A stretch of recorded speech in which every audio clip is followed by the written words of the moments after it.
Gjej një Bibël, edhe le të filloj me një histori. Ishte një mbret në Austri, që mbretëronte mbi perëndorin austriake në shekull e 18. Ai ishte Jozefi II. Edhe pse ai ishte vërtet një mbret, ai kishte një përgjegjësi për të kuptuar si të mbretëronte popullin e tij. Por ky mbret bëri diçka. Ai bëri Jozefi II, dilte jashtë, veshur si një njeri thjesht, një njeri normal. Edhe duke biseduar me njerëzit normal për shqetësimet e tyre, për opinionet e tyre, edhe për nevojat e tyre, ai kuptonte cili ishte më i mirë, mënyra më e mirë të drejtuar perëndorinë e tij. Që për një moment ai nuk kishte kuror. Nuk ishte mbi from, kur ai ishte në rrugë me njerëzit normal, njerëzit e zakonshëm, veshur si një njeri normal. Tani ai nuk është vetëm mbret në histori që ka bërë këtë. Janë disa mbretër që dolën nga kastelet e tyre duke veshur si njerëzit normal. Por për një moment ai dorëzonte uniformën e tij mbretëror për të dëgjuar popullin e tij. Por ka një mbret që vërtet dorëzoi lavdinë e tij, edhe ky është Jezusi. Jezusi nuk ishte thjesht veshur si një njeri normal, por Jezusi u bë njeri. Por Jezusi nuk dorëzoi lavdinë e tij vetëm për të dëgjuar nevojat e popullit të tij, por për populli të dëgjonte vetë fjalën e Perëndis. Edhe çfarë është mrekullueshëm, me mbreti i qiellit, përpara njerëzve, akoma populli nuk kuptonte kush ishte Jezusi. Jezusi në librin Mateo është paraqitur si mbret i qiellit. Dhe Jezusi paraqit veten e tij përpara popullit të Izraelit. Disa kuptuan kush ishte ai. Disa kuptuan më pak, por janë disa që ishin totalisht të verbër për kush ishte Jezusi. Tani në Mateo 22, ne jemi në ditën e martë, le të mbajmë mend. Një ditë shumë e rëndësishme. Është kulmi i konflikt që Jezusi kishte midis veten e tij edhe udhëheqësve fetar të juvenve. Jezusi ka bërë veten qendrën e gjithë vëmendjes së Jeruzalemit për një ditë e martën. Çfarë ndodhi të martën? Që siguroi që Jezusi do të ishte kryqëzuar të premten. Jezusi do jetë i kryqëzuar të premten. Kështu nëse keni Bibël, hapuni tek Mateo 21, edhe pastaj do mësojmë bashkë nga kapitulli 22, por le të mbajmë mend ku ne jemi. Ndërsa Jezusi është duke mësuar, duke shëruar njerëzit në tempull, në shtëpinë e Perëndis, në shtëpinë e Atit të Tij, Jezusi është ofruar në Mateo 21 vargu 23 me një akuzë nga udhëheqësve fetar. Dhe këta burrë janë drejtues të tempullit, janë njerëzit me respekt, me pushtet, autoritet. Tani shikoni vargu 23, që thotë, kur hyrin në tempull, krerët e prithërinjve dhe pletët e popullit ju afruan, derisa i mësonte dhe i thanë, me pushtet i bën këto gjëra. Kush të ka dhënë këta pushtet? Dhe me këta akuzë, Jezusi dha 3 shembull tyre për të treguar gabimin e tyre. 3 shembull tyre që tregojnë se për shkak se udhëheqësve fetar kanë refuzuar Jezusi si Krisht, ata janë dënuar dhe i zvendësuar.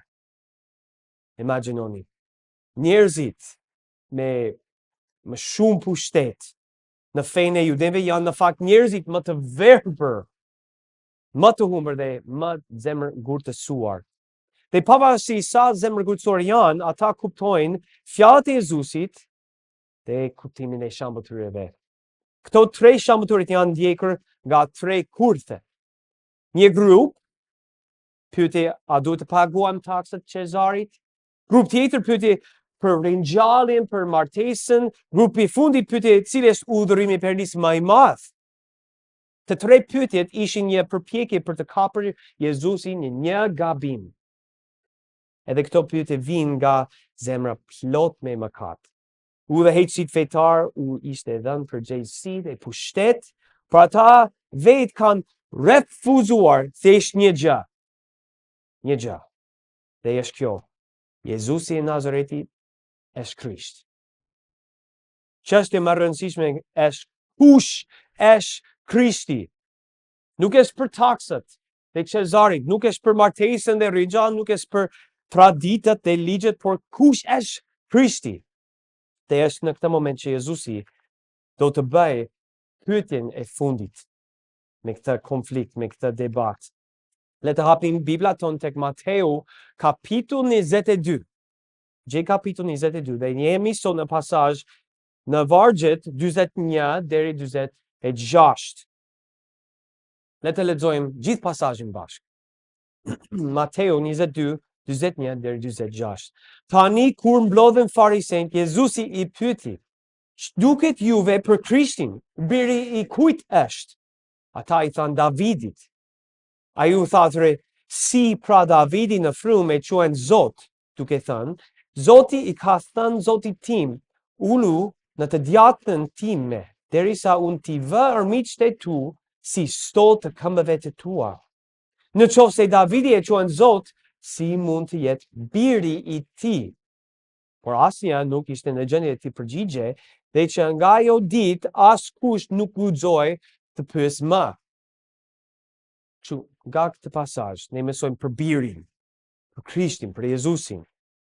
Edhe kemi 3 pikë: Davidi dhe biri, Froni dhe biri, Zoti dhe biri. Le të mësojmë për pikën e parë: Davidi dhe biri. Farisejt, le të mbajmë mend kush janë. Janë një grup udhëheqësit fejtare që dinë shkrimet e Perëndisë dhe interpretojnë kuptimin e tyre.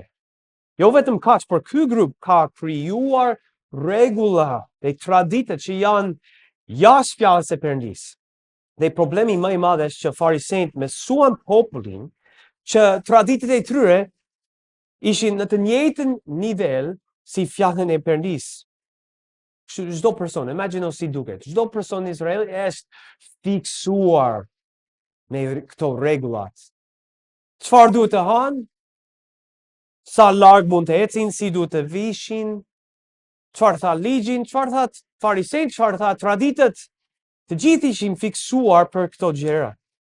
Rregulla, tradita dhe ligj. Por harruan që në qendër e gjithë shkrimeve është një person. Shpresa e mëkatarëve nuk është në ligj, nuk është në tradita, por është për një person, një shpëtimtar. Dhe Bibla e quan këtë person çfarë? Krisht. Krisht në greqisht, Mesia në hebraisht. Do të thotë i vajosur, i zgjedhur, i premtuar, i dërguar i Perëndisë. Figura e Krishtit dhe personi i Krishtit është shpallur që në momenti që mëkati hyri në botë. Mbajmë çfarë Perëndi tha gjarprin në fillim fare, në Zana fila 3. Zana fila 3:15, unë do të shtije armiqësi midis teje dhe gruas, midis farës sate dhe farës së saj. Fara e saj do të shtyp kokën tënde dhe ti do të plagosësh thembrin e saj. Dhe kur thot thembrin e saj, po flet për farën, jo për gruan. Nga një grua do vi një person, një ditë, që do të fitoj mbi gjarprin. Dhe me çdo profet, me çdo libër në Bibël, zbuloheshi më shumë detaj për kush është ky person, Krishti. Zana fila 12. Ne mësojmë që do vi nga Abrahami. Zana fila 49 do vi nga fisi i Judës. Numrat 24 do jetë një mbret. Ligji Përtërir 18 do jetë një profet më i madh se Mojsiu. Isaia 9 do ketë një lindje hyjnor. Mikea 5 do të lindë në Betlehem. Danieli 7 do të mbretërojë në të djathtën të Perëndisë për jetë. Në fakt, kjo janë vetëm disa, por në fakt ne mund të numërojmë qindra dhe qindra profetësi që janë të lidhur me këtë person Krishti. Por judent, në ditën e Jezusit, ishin fiksuar me ligjet. Dhe dini më shumë për ligjet se sa për personin që do të përmbuste të gjithë ligjet. Kështu Jezusi pyeti në fund, ç'duket juve për Krishtin? Biri i kujt është? Kush do të jetë ati i tij? nga cili familje do të vijë. Dhe i farisin dinin përgjigjen shumë e qartë. Davidi, kush ishte mbreti i Izraelit. 1000 vit para Krishtit, por ai kishte një dëshirë shumë e mirë. Për të ndërtuar një shtëpi për Perëndin, një tempull ku gjithë Izraeli të adhuronte Perëndin. Dhe Perëndi premtoi në 2 Samuel 7, 12 dhe 13. Le të lexojmë këta. Kur ti kesh mbushur ditët e tua, Davidi, ti jesh duke pushuar bashkë me ethuret e tu, unë do të ngrej pas teje pasardhësin tënë do të dal nga barku yt dhe do të vendos mbretërinë tënde. Ai do të ndërtoj një shtëpi në emrin tim. Dhe unë do të bëj të çndrueshëm për gjithë një afronin e mbretërisë së tij. Perëndi premtoi Davidi, ti do të ndërtosh një shtëpi për mua, por unë do të themeloj shtëpinë tënde për gjithmonë. Dhe më në fund, Izraelit ishte premtuar që Krishti, ky person, do vi nga linja e Davidit. Nëse do të ishte një prif në tempull, duhet të provoj që je nga fisi e Levi. Nëse do të jesh mbret, duhet të provosh që ishe nga linja e Davidit. Si një familje, ne takuam një person shumë veçantë në Amerikë, për ne edhe për disa nga ju, mbajmë disa nga ju Emiliano. Emiliano është shumë i mirë, shumë i fortë, shumë i bukur. Edhe nëse mbajmë, ai ishte një baby që ishte braktisur në Shqipëri, edhe për një vit e gjysmë, ne si familje ishim kujdestar dhe shumë nga ju ishin kujdestar gjithashtu. Derisa ishte birsuar nga Taylor dhe Nikki Dempsey. Ata ju bën të falat të gjithë. Por birësimi ti ishte vështirë, e gjatë. Por e di pse këtë proces ishte gjatë, në fakt është sepse duhet gjithë dokumentat për të provuar kush jemi ne. Domethënë, certifikat për të gjithë fëmijët, certifikat për martesë, certifikat për punë, certifikat për shtëpinë, certifikat financiar, certifikat për prindrit, certifikat për çdo gjë. Edhe nëse një detaj, vetëm një detaj, në ndonjë dokument nuk është i saktë, mund të ndallojë çdo gjë. Ju kuptoni këtë apo jo? Regjistrat provojnë kush jemi ne.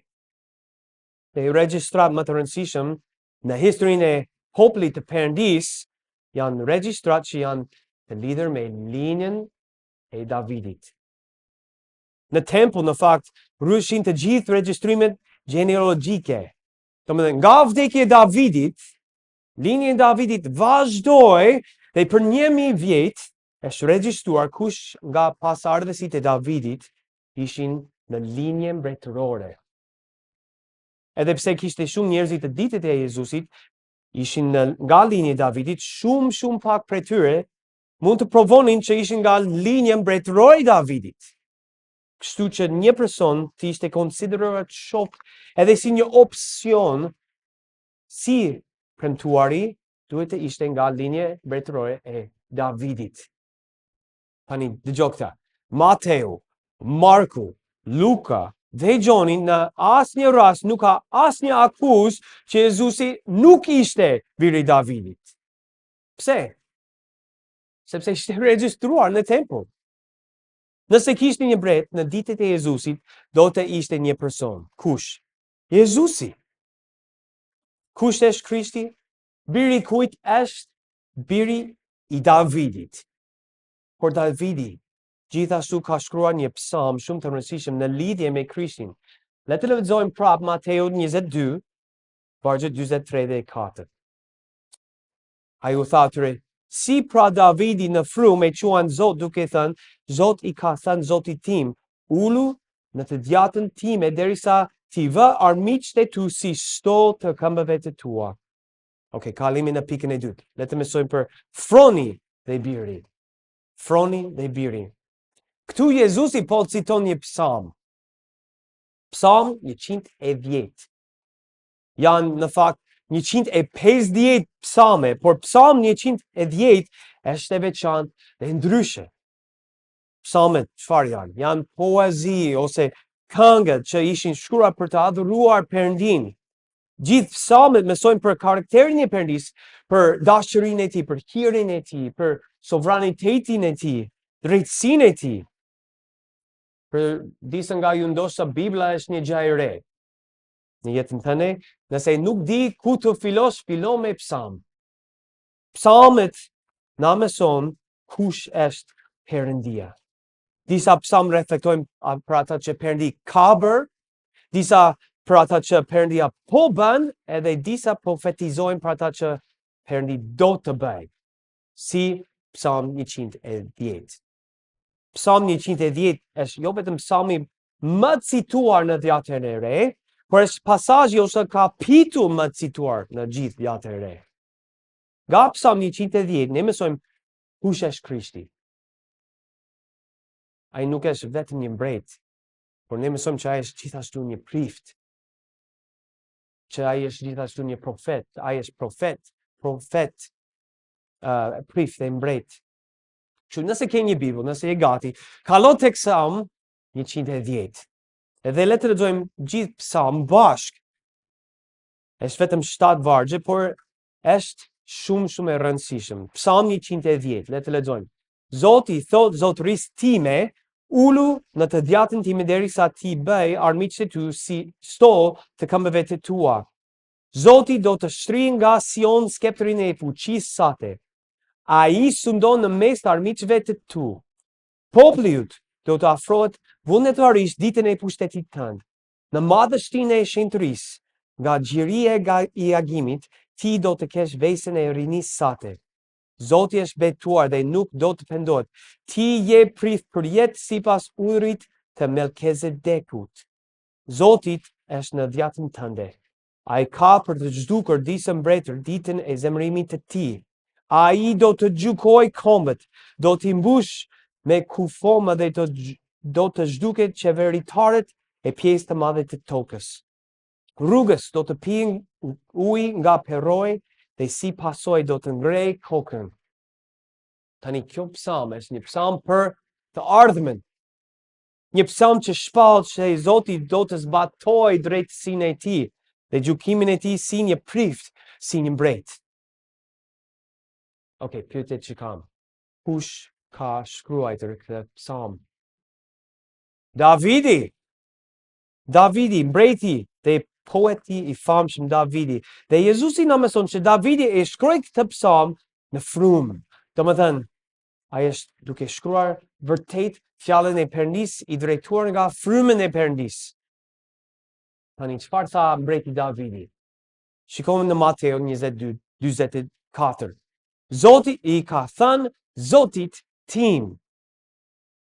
Zoti i ka thënë Zotit tim. Edhe vetëm me këto fjalët kemi 3 persona që janë përfshirë. Personi i parë Zoti, personi i dytë Zotit, personi i tretë Davidi vetë. Por në hebraisht ne mund të shikojmë më qartë pse Jezusi i referon farisejt tek ky varg. Sepse në shqip ne lexojmë 2 herë Zot. Zoti tha Zot. Por në hebraisht janë 2 fjalë të ndryshme. Zoti i parë është Yahweh. Zoti i dytë është Elohim. Zoti nuk është si ne. Ne kemi vetëm një emër, ndoshta një ose 2 nofka, por Perëndi ka shumë emra. Edhe secili thekson një aspekt të karakterit të tij. Për shembull, Yahweh do të thotë unë jam. Perëndi është i përjetshëm në të shkuarën, në të tashmen dhe të ardhmen. Për shembull, unë mund të them, unë nuk isha, tani unë jam, ndoshta nesër nuk do jem. Por për Perëndia gjithmonë ai është Yahweh, ai është unë jam në çdo moment. Emër tjetër është Elohim dhe kjo thekson fuqinë, autoritetin dhe sundimin e Perëndis. Ai është sundues, drejtues dhe mbret. Ai është Zot. Kur është përkthyer nga hebraisht në shqip, thot Zoti ka thënë Zotit.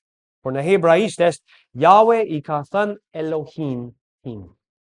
Do më thënë, i përjetshëm i ka thënë të plot fuqishmit. Te mbreti Davidi me gjithë fuqinë e tij, si një mbret, po thotë që ai ka një Zot mbi veten e tij. Ishte ky Zot që Davidi i identifikoi si Zotin e tij. Ishte ky person ku Davidi vuri shpresën e tij. Ai ishte Zoti i Davidit. Yahweh tha Zotit tim, ose Perëndia tha Zotit tim. Tani çfarë duhet të kuptojmë? Që edhe mbreti Davidi pranonte se ai kishte një Zot mbi veten e tij. Ky Zot, Zoti i Davidit, është thënë nga Yahweh. Ulu në të djatën time, derisa unë të vë armiqtë e tu si stol të këmbëve të tua. Yahweh thret Zotit e Davidit të ulur në të djatën e tij. Yahweh dha Zotit të pozit, jo Davidi. Pozit më të lartë, pozit më të afërt, pozit më të fuqishme. Ne dim, në një darkë ndërim mik prit si vendos personin nderuar në të djatën e tij. Në një dasmë, dhëndri vendos pranë vetes personi më të nderuar ku? Në të djatën e tij. Por kur një mbret jep një fron në të djatën e tij, nuk është vetëm për nder, por është të ndash sundimin me të. Do të thënë, ndërimi i mbretit është ndërimin e tij, pushteti i mbretit është pushtetin e tij, sepse ai është në të djatën. Derisa kur unë të vë të armiqtë e tu si stol të këmbëve të tua. Dije, ne si familje patëm 4 udhëtime avion. Florida, tek North Carolina, tek New Jersey, tek London, tek Tirana, tek Pogradec. Vetëm dije. Shumë e gjatë. Më shumë se 24 në avion, 24 orë në avion. Deri tani asnjëherë nuk kam qenë në një avion në klasën e parë, në first class, okay? Është vendi më i mirë në një avion. Ka kariget, ka shërbesat shumë e bukur. Jo, unë jam zakonisht mbrapa fare, okay? Edhe kariget ku jam unë gjithmonë janë më të vogël, më të ngushtë. Doja të flihet, të shtrihet, por jo. I lodhur shumë. Edhe kur zbrisja nga avion, kalova në first class, në klasën e parë. Kishin kariget të mëdha, tavolinë të mëdha, televizor. Por diçka pas që nuk kisha pa më parë. Çdo karige kishte një stol për këmbët. Edhe doja një, por nuk kisha. Vetëm kur ke një stol për këmbët, je vërtet në pushim, apo jo? Kështu ju gra, kur shkoni në shtëpi sot, vendos një stol poshtë këmbëve e burrit edhe ai do pushoj direkt. Okay? Vendos një stol poshtë këmbëve. Por Perëndia e thret Zotin e Davidit të ulët dhe të vendos këmbët e tij, jo mbi stol, por çfarë? Mbi armiqtë e tij. Sepse puna e tij është mbaruar.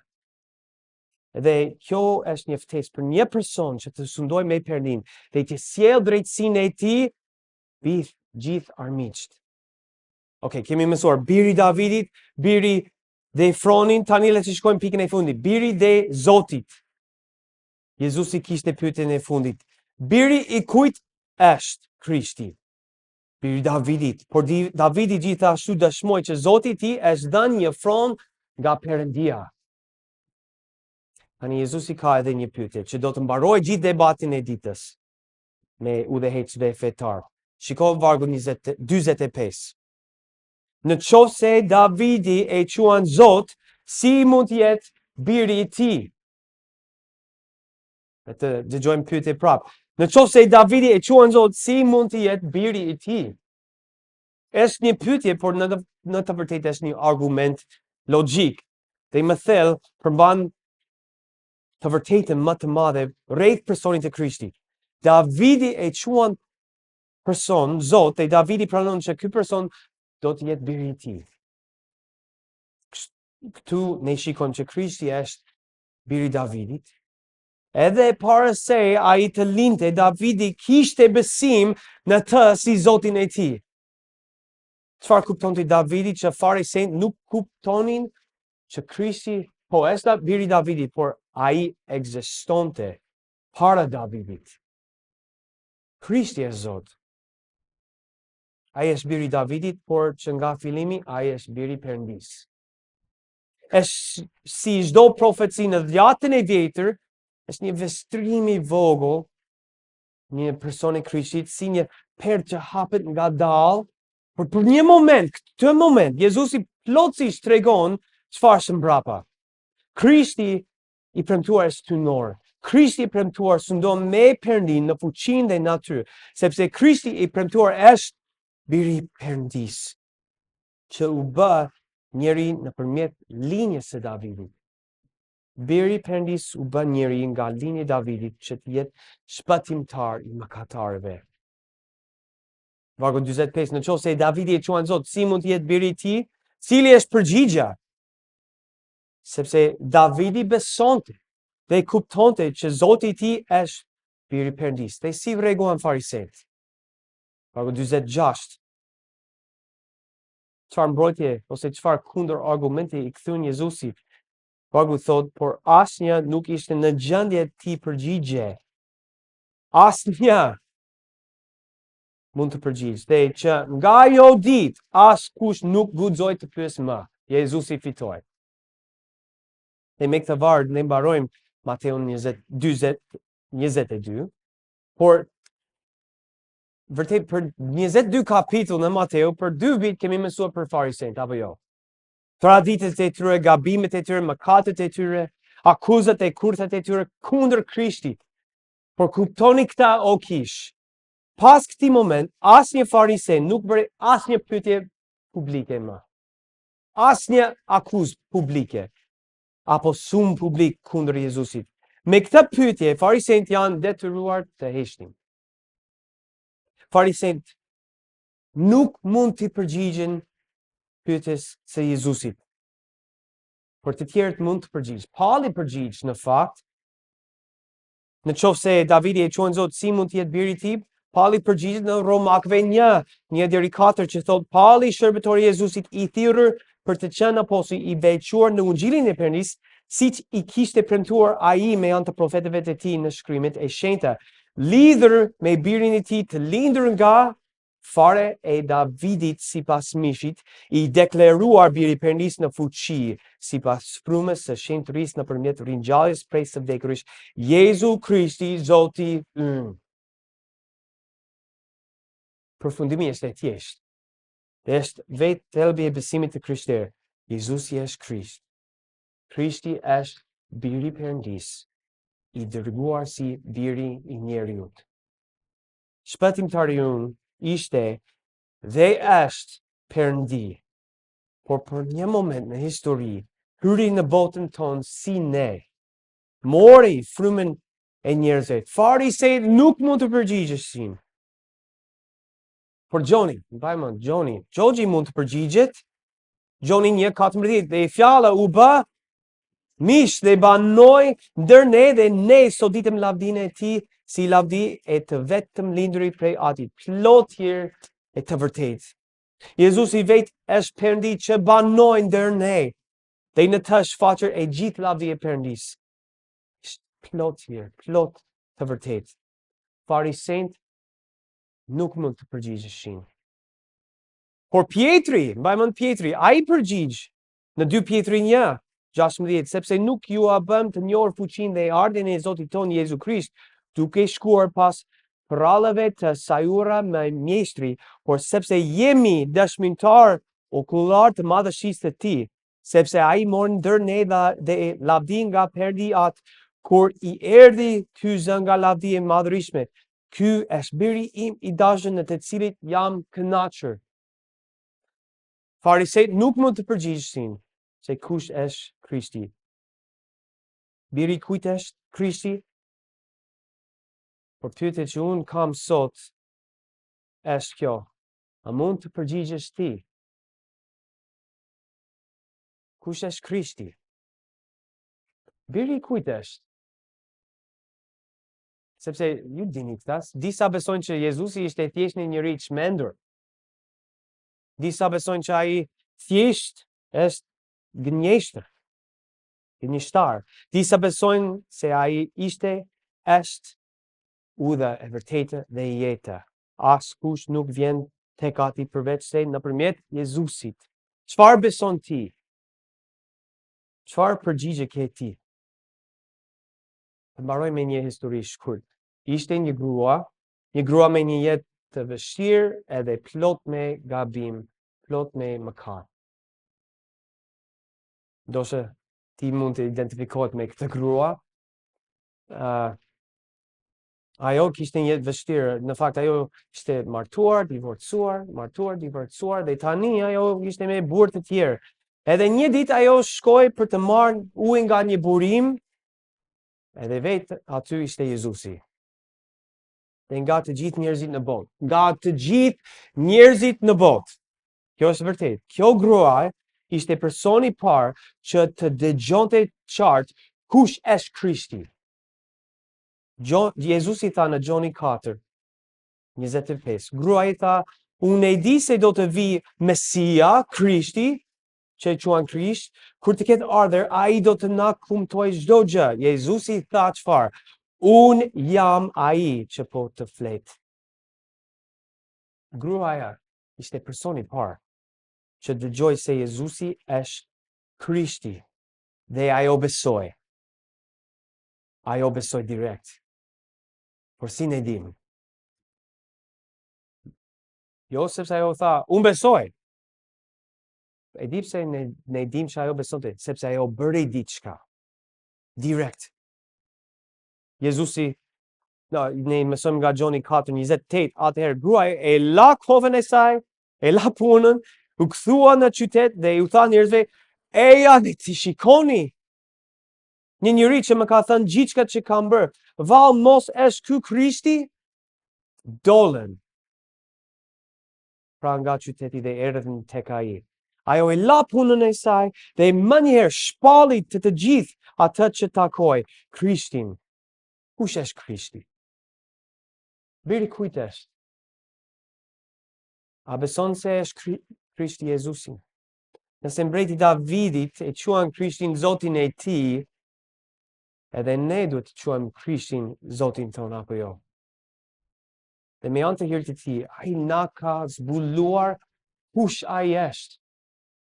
E ne tani mund të lëm jetën e vjetër e të ecim në një jetë e re. Duke shpallur me jetën tonë kush është Krishti. Jezusi, biri I njeriut, biri I Perëndis. Le të lutemi.